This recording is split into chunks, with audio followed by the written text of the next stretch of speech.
Hello everyone. In my last class, I have discussed about laminar flow, turbulent flow, and some numerical problem on flotation and buoyancy. So, in today's class, I will discuss only laminar flow. So, what is laminar flow? I have discussed the definition of laminar flow. If Reynolds number is less than 2000, then the flow is called laminar flow.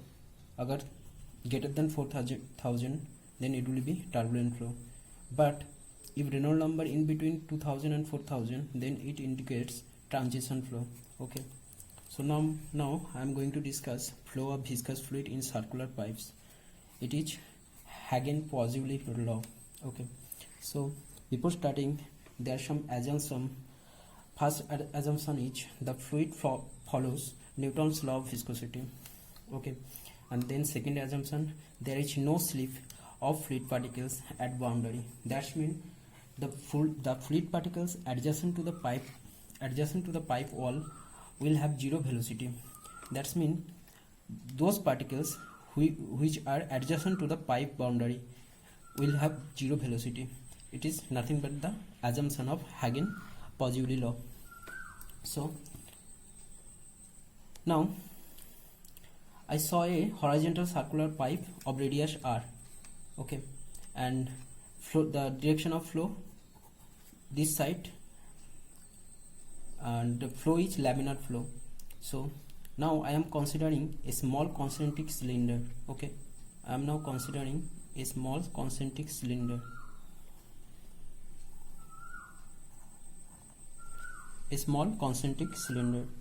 Okay, of radius smaller radius,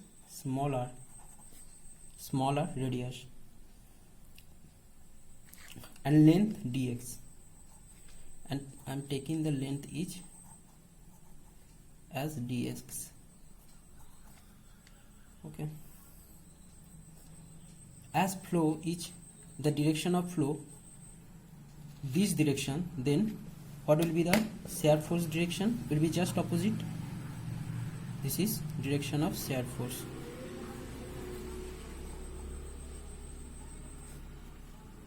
Okay, so I am taking 2 points. One is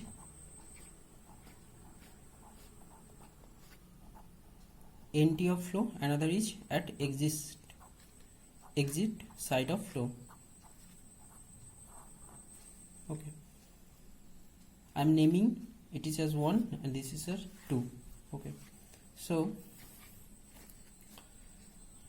then what will be the pressure P, and there will be pressure at this side, will be pressure will not be same, pressure will be different. So pressure will be P plus del P del X dx.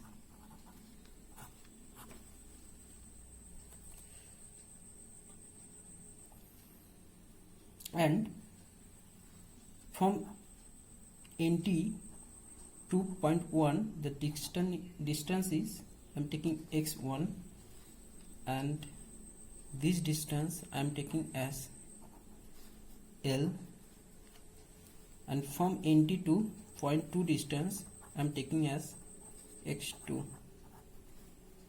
Okay, I have here shown a cross sectional, like it is a cross section of having r radius and dr thickness. Okay, so now if shear stress is tau, so if tau is the shear stress, then what will be the shear force? Then the shear force will be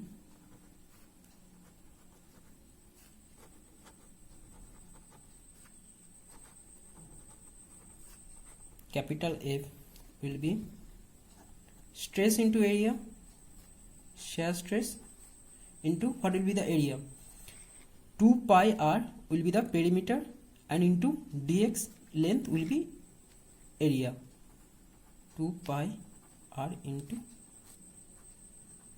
dx. Now let P be the intensity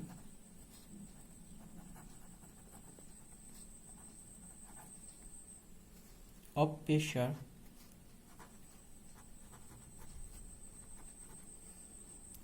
at left end, that's mean 0.1. I am taking this pressure as small p, okay, and the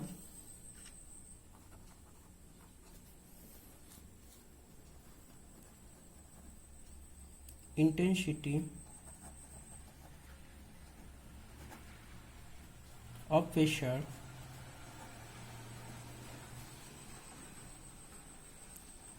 at the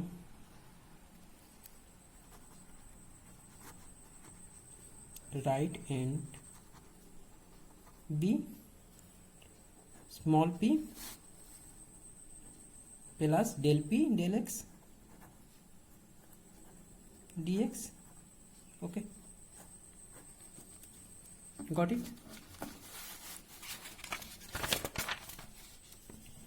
Now what are the forces will act on the fluid element? So the forces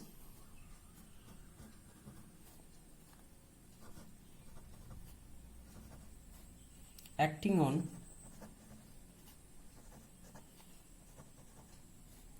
the fluid element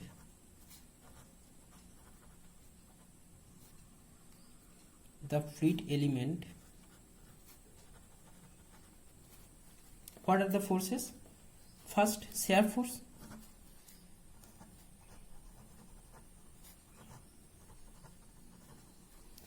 Shear force, and the magnitude of shear force is tau into 2 pi r into dx on the surface of fluid element, on the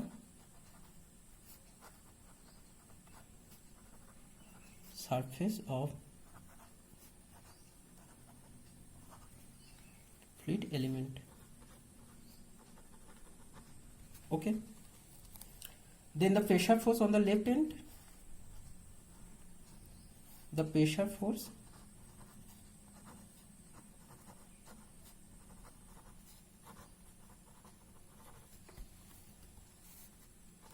P into area. P is pressure, so to get force we have to multiply with area, so P into pi r square, the force which acting on the left end, on the left end. And third,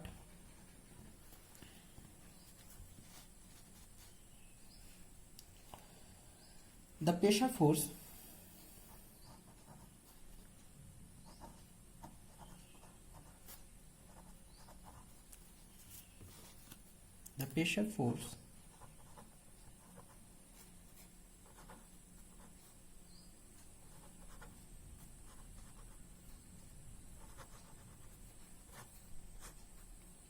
into pi r square, this amount of pressure force acting on the right end, it is on the right end.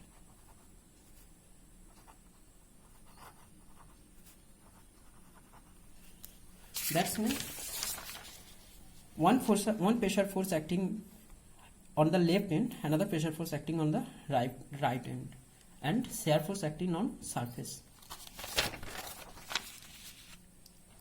So for steady flow, net force on the cylinder must be 0. So for steady flow condition,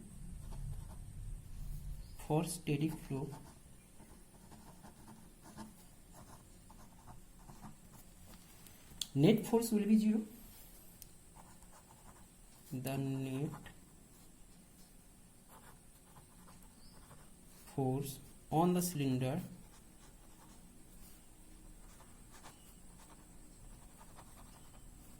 must be 0.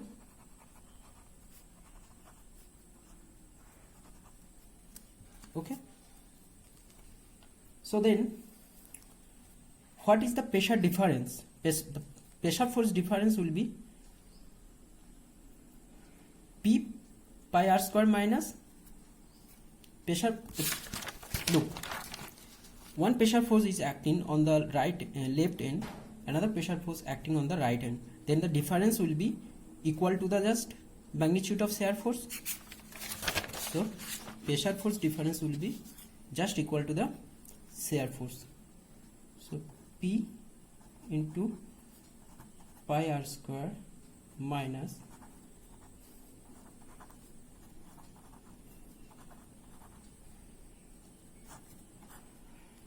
pi r square. This difference will be just equal to the shear force, tau into 2 pi r dx. Okay, so calculate it. What will be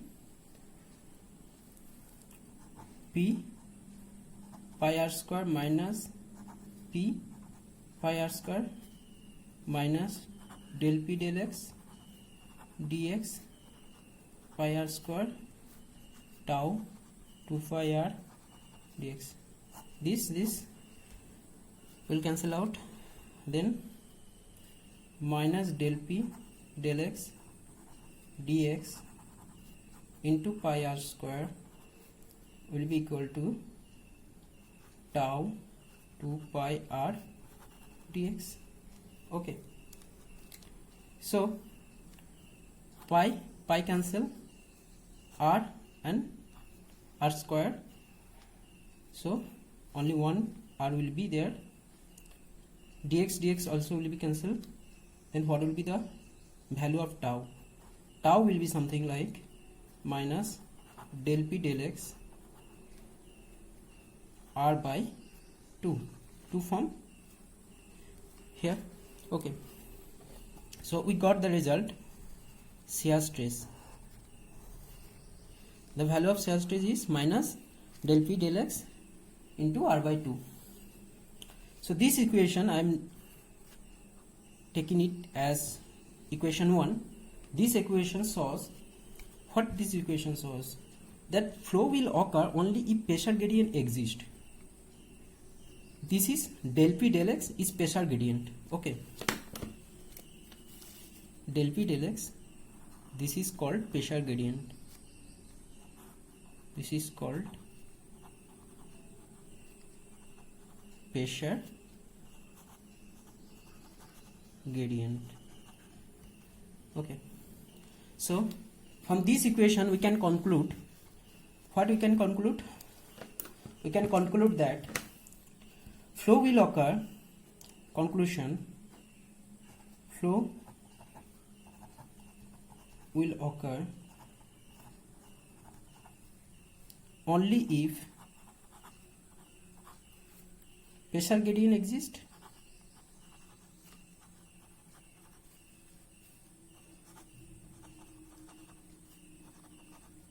Pressure gradient exists in the direction of flow.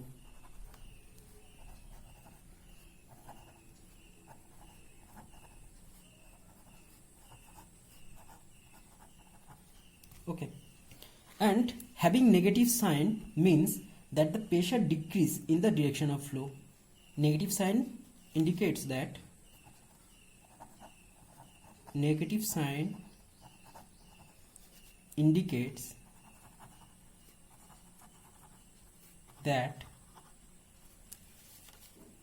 pressure decreases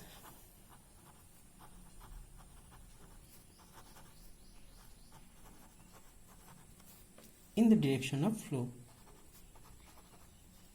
In the direction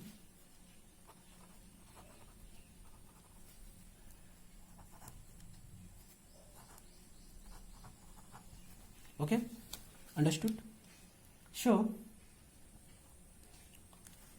we got this equation. So next we can conclude another statement that the equation was tau is equal to minus del p del x r by 2. This is the equation. So this equation also indicates that the shear stress varies linearly. Look, here is no square root of r, only r. So this is equation of linear. So that means this indicates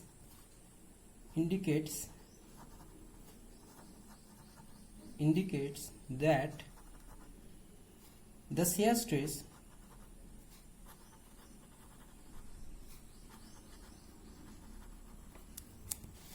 varies linearly across the section.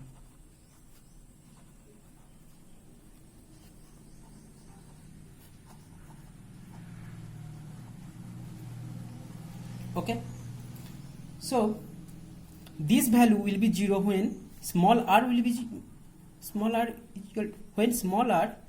equal to 0, then the value of shear stress will be 0. So when small r is equal to 0, then tau will be 0, as because it will be 0. So that's mean at center of pipe r is equal to 0 means at center of pipe shear stress will be 0. So means at center of pipe means r is equal to 0, shear stress is equal to 0. And when it will be maximum? When r is equal to capital R. Look, I am just taking a small circular element of radius r, that's mean from center to r distance. So when r is equal to 0, that's mean it will be center. So at center the value of shear stress we got 0. So if r is equal to capital R, that's mean the radius of circular pipe, then at capital R means at boundary the shear stress will give the maximum value. So when r is equal to capital R, shear stress will be tau max. Okay, so it is another conclusion. So then the value will be tau is equal to minus del p del x r by 2 at boundary we can write at boundary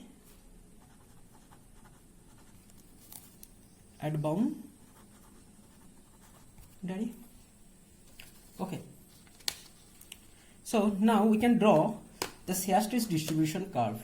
So like look, it was pipe, a circular hollow pipe,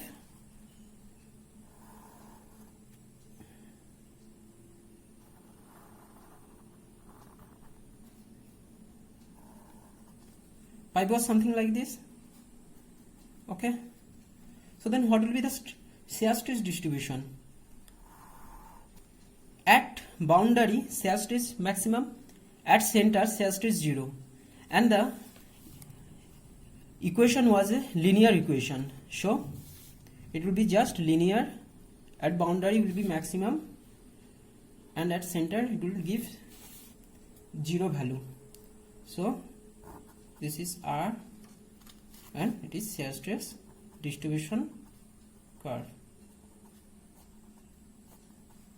Okay, so and this is the maximum taking as maximum tau naught, maximum shear stress as tau naught. So it will give you maximum shear stress this much. So this is shear stress distribution curve. shear stress.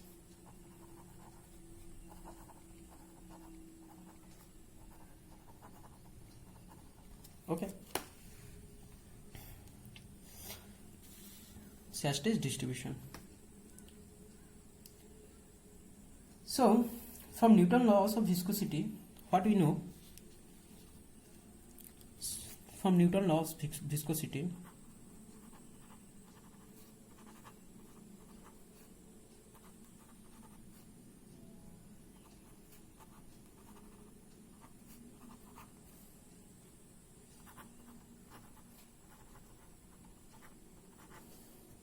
what do you know?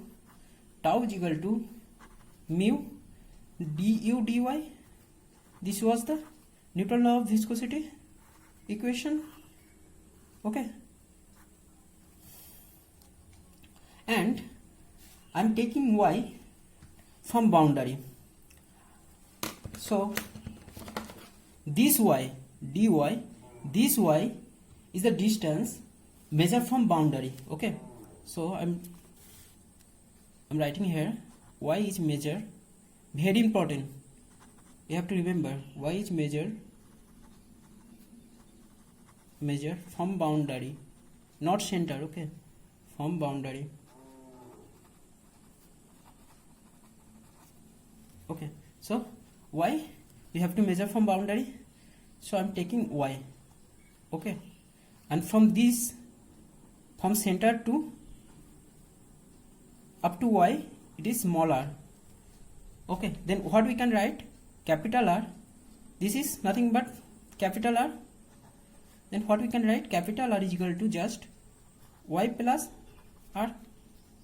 Okay, so then what will be? Y is equal to r minus small r. Okay, so here y is a variable quantity and r also variable quantity. Then if you derivate it, dy will gives you dr minus d small r. So as capital R is constant, then it will be 0. So what will be the result of dy? Dy will be minus dr. Noted it. Okay, so then the equation of Newton's law will becomes minus mu du dr. I just put the value of dy is equal to minus dr. I just put value of dy is equal to minus dr in minus mu du dr. Okay, up to that much clear? So now we got the result.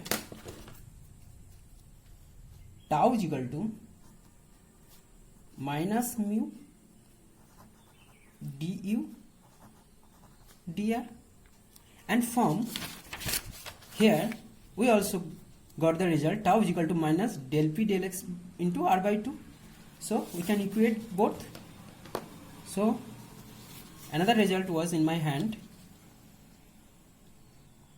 Tau is equal to minus del p del x dot r by 2 is equal to minus mu du dr. Okay, so now what will be the value of du? The value of du, minus minus will be cancelled out. Value of du will be 1 by 2 mu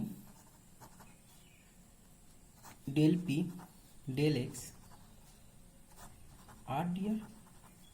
Okay, so integrate it. Okay, with respect to r, just integrate. So what will be the result then? By integrating,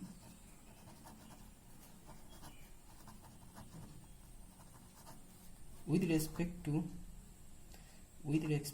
r, du will be integration 1 by 2 mu del p del x r dr. So u will be 1 by 2 mu del p del x constant, so it will be outside of integration 1 by 2 mu del p del x integration r dr. So then what will be the result? Plus c is integration constant, 1 by 2 mu del p del x r square by 2 plus c, 1 by 4 mu del p del x r square plus c. This is the value of velocity. So now c is the constant of integration, and we can obtain the value of c from boundary condition. So what is boundary condition? Boundary condition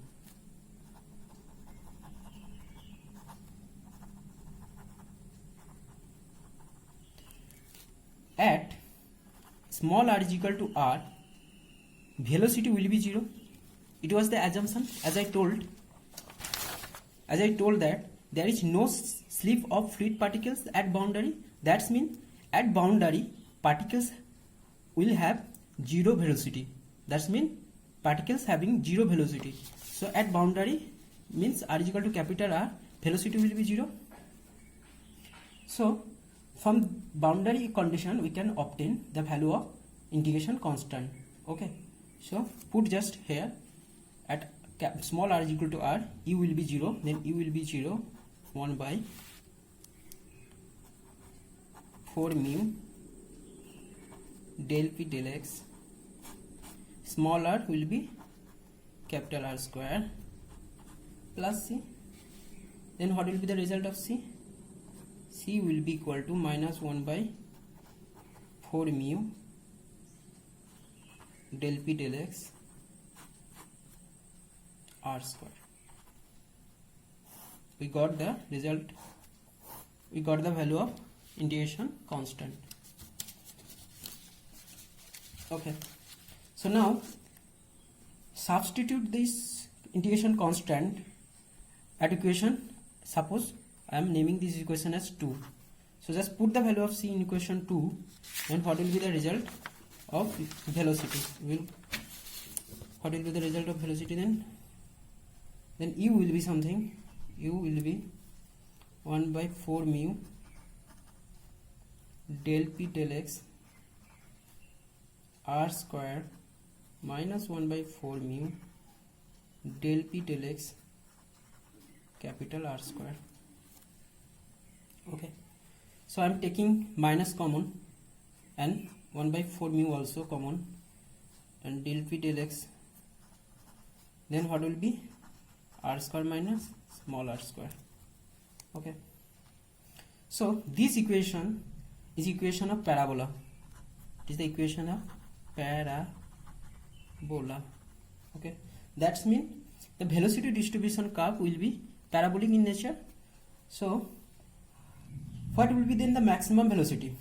If small r is equal to 0, then u will be maximum, then u will be u max. So what will be the result of mu max? U max will be minus 1 by 4 mu del p del x r square. This is the maximum value of velocity, and this velocity will be at center. Okay, so I am naming this equation as equation number 3, as equation number 3. Okay, so from this equation what we can write? From this equation u is equal to minus 1 by 4 mu del p del x, taking r square common, so what will be then 1 minus r by r whole square. So, and it is nothing but the maximum velocity, so we can write this as u max and 1 minus r by r square. It is very important equation. So many questions asked from this equation. Okay, so it is the most commonly used equation to find out the velocity distribution for laminar flow. Okay, it is for laminar flow. As because I am discussing about laminar flow, so all the equation coming is all in case of laminar flow. All equation valid in case of laminar flow. Laminar flow. So now to find out discharge. So what will be then discharge? The discharge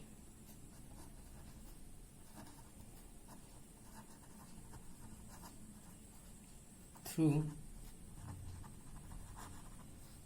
an elementary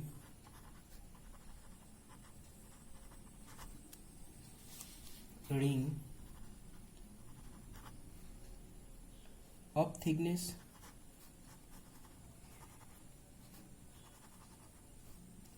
dr at radial distance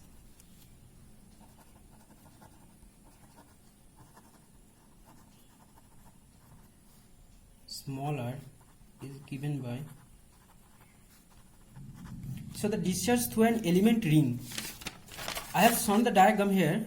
It is a elemental ring having radial distance r and thickness dr, small dr. Then what will be then the discharge? dq will be u is the velocity into 2 pi r into dr.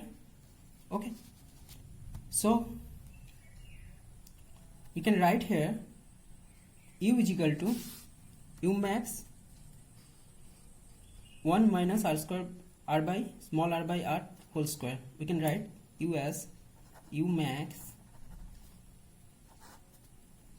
1 minus small r by r square 2 pi r dr. Okay, so to find out total discharge we have to integrate the equation.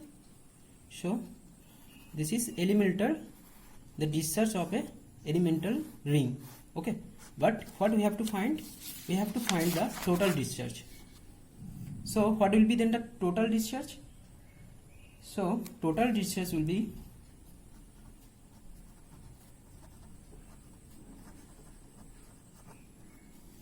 q, you have to just integral, then taking center to boundary u max 1 minus r by r square 2 pi r dr. So as because 2 pi u max all are constant, so it will be outside of integration. 2 pi u max, they all are constant, 0 to r 1. Okay, here also one another r is present, so it will be something r minus r cube by r square dr. Okay, so just integrate it. Okay, what will be the result? U max, okay, it will be r square by 2 and it will be r4 by 4 r square 0 r. Okay, so 2 pi u max, putting value of upper limit of integration r square by 2 minus r4 by 4 r square, lower limit as 0, so it will not give you any value. 2 pi u max, and after calculating it, it will be r square by 4. Okay, so then what will be the result? Pi by 2 u max r square. Okay, this is total discharge. Okay, we got the value of total discharge. So to find out average velocity, what is average velocity?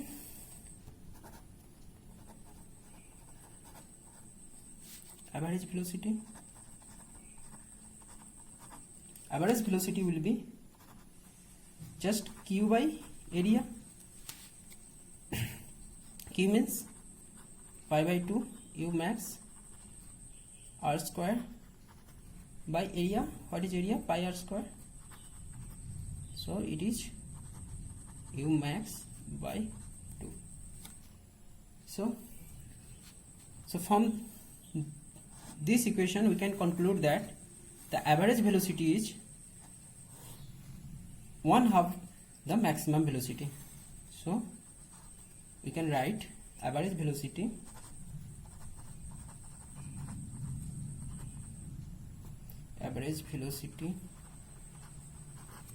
okay is 1/2 the maximum velocity.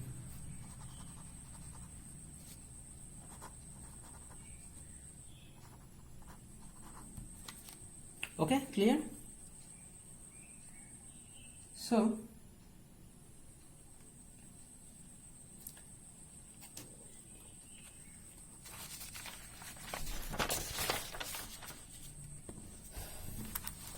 now substituting the value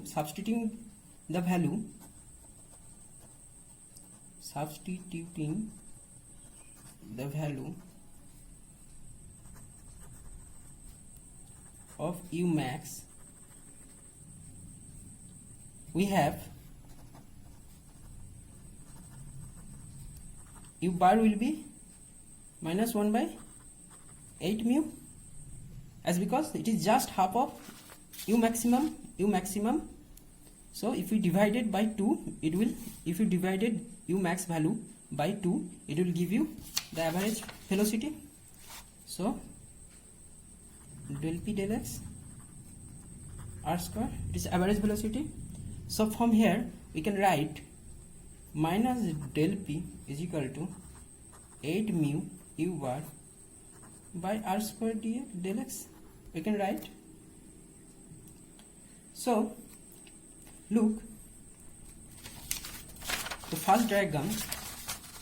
Look at the first diagram. So the pressure difference between two sections, section 1 and section 2, at distance x was x1 from nt to x1 and from nt to x2 distance. The two section is 1 and 1 2. Then what will be the pressure difference? So to find out the pressure difference, we have to just integrate it from point 1 to point 2.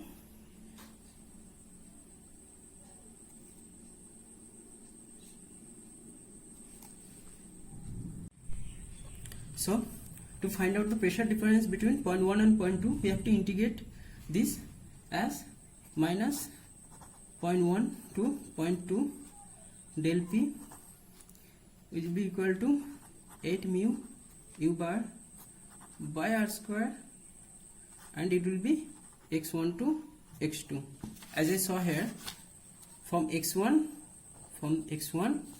to x2 distance. Okay, dx del x, then it will be p1 minus p2 is equal to 8 mu u bar by r square, and it will be something x2 minus x1. Okay, so the value of this integration will be p2 minus p1. So as minus was outside of this integration, so I just rearrange it as p1 minus p2. I think you understood. So then we can write it as 8 mu u bar by r square. Okay, we can write it into L, as because x2 minus x1 is nothing but L. Look, x1 plus L is equal to x2, then L is equal to x2 minus x1. Okay, so we can write, instead of x2 minus x1 as L, we can write. Okay, so then the pressure difference P1 minus P2 is equal to, what we got the result, 8 mu u bar by r square into L. So r is nothing but the half of diameter, so instead of r we can write the d, the value of d. So 8 mu u bar L d by 2 square. So what will be then it, 32 mu u bar L by d square, the pressure difference.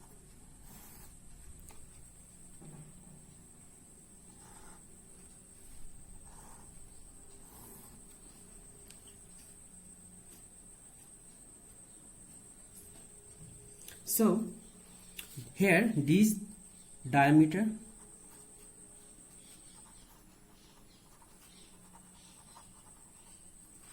okay, and L is length,